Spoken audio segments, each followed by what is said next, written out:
Voici l'histoire de Cendrillon. Il était une fois un petit royaume où vivait un homme resté veuf avec sa fille.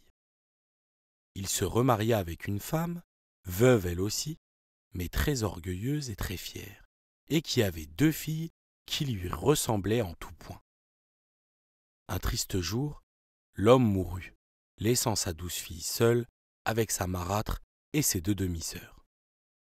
À partir de ce moment, la pauvre fille fut traitée comme une servante. Elle n'osait pas se plaindre et supportait tout avec patience. Ses demi-sœurs la surnommèrent Cendrillon, car dès qu'elle avait fini toutes les corvées de la maison, elle venait s'asseoir près de la cheminée et rêvait à une vie meilleure. Ce petit royaume était gouverné par un vieux roi qui, un jour, après une longue réunion avec ses ministres, décida que le moment était venu pour son fils le prince Éric de prendre femme et de lui succéder sur le trône. On prépara alors une longue liste de toutes les jeunes filles à marier du royaume, et il leur fut adressé une invitation. La date du bal fut fixée pour la fin du mois. L'invitation arriva même à la maison de Cendrillon, et je vous laisse imaginer la stupeur et la confusion que créa une telle nouvelle. Cendrillon devait obéir sans arrêt aux ordres des 3 femmes. Elle repassait, brodait et brossait les beaux vêtements de ses demi-sœurs qui s'amusaient à se moquer d'elle. « Que vas-tu mettre pour le bal, Cendrillon » demandait-elle. « La robe bleue en dentelle ou la rose brodée d'argent » Puis elles éclataient de rire, sachant bien que la pauvrette ne possédait que le vêtement qu'elle portait, tout usé et taché de cendre. Enfin, pour les demi-sœurs et la marâtre, le soir du bal arriva. Toutes pomponnées et sans même saluer Cendrillon, elles montèrent dans leur carrosse et s'éloignèrent vers le palais royal. C'est alors seulement que la pauvre fille put monter dans sa mansarde, pleurer à gros sanglots et laisser libre cours à sa douleur. 2 petits oiseaux, qui habitaient la soupente, voyant leur ami si triste, décidèrent de l'aider. Malgré leur tardive, ils s'envolèrent vers un buisson de myrtilles et se posèrent sur une branche juste devant la fenêtre de Fée tête en l'air. Là, ils se mirent à gazouiller jusqu'à ce que la fée se montre à sa fenêtre tout ensommeillée. Quand elle comprit ce qui se passait, la fée s'habilla, chercha sa baguette magique, prit une cage avec 2 petites souris blanches, une citrouille et prononça sa formule magique. « Abracadabra, je n'ai pas de mémoire, abracadabra, emmène-moi loin d'ici !» Tout à coup, la fée, les souris, la citrouille et Cendrillon se retrouvèrent dans le jardin de la marâtre. « Ne pleure pas, dit la fée. Tu ne voudrais pas aller au bal avec les yeux tout rouges ?»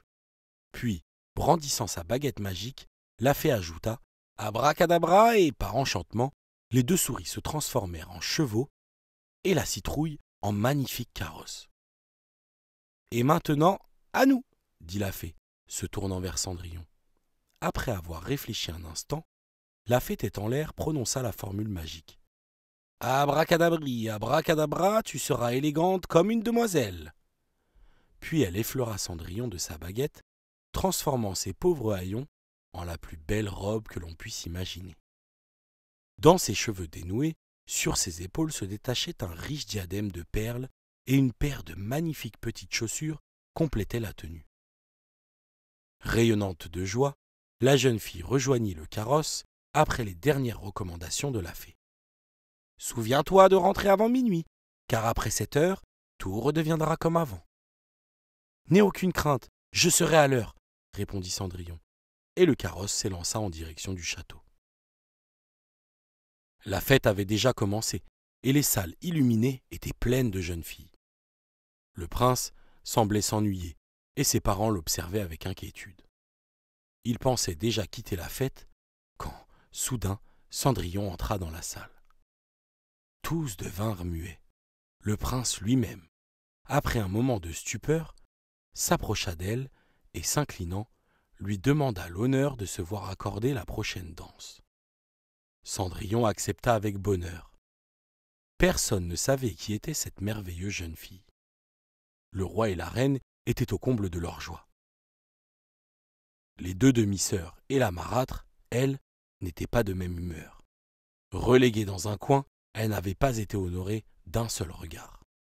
Les deux jeunes gens dansèrent toute la soirée. Mais soudain, de la tour du château parvinrent implacables les premiers coups de minuit. Et Cendrillon prit très gentiment congé du prince. Le voyage du retour fut rapide comme l'éclair et Cendrillon franchit le seuil de la maison juste au 12e coup de minuit. Le charme cessa d'un seul coup.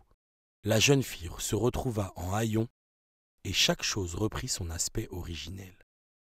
Elle grimpa en courant l'escalier de la mansarde et encore incrédule après cette soirée magique, elle attendit avec impatience l'arrivée de ses demi-sœurs. Personne ne pourrait imaginer tous les mensonges que les deux sœurs racontèrent à Cendrillon. « Tu sais, Cendrillon, ce soir le prince Éric m'a demandé de danser avec lui. » Et l'autre, « Avec moi aussi le prince a dansé. » Patiente, Cendrillon les écoutait en souriant. Le lendemain soir, la marâtre et les deux sœurs étaient déjà en route vers le palais, car le prince avait prolongé la fête d'un jour encore, dans l'espoir de rencontrer à nouveau la mystérieuse demoiselle. Sans perdre un instant, Cendrillon grimpa dans sa mansarde, réveilla ses oiseaux et les supplia d'avertir la fée tête en l'air. La fée fut là très vite. Cette fois-ci, la formule magique fut prononcée tout de suite et en un instant, Cendrillon devint à nouveau la belle jeune fille de la veille. « Attention, tu dois être rentré à minuit pile !» lui rappela la fée. À peine Cendrillon entré dans le palais, le prince courut à sa rencontre en souriant et l'invita à danser.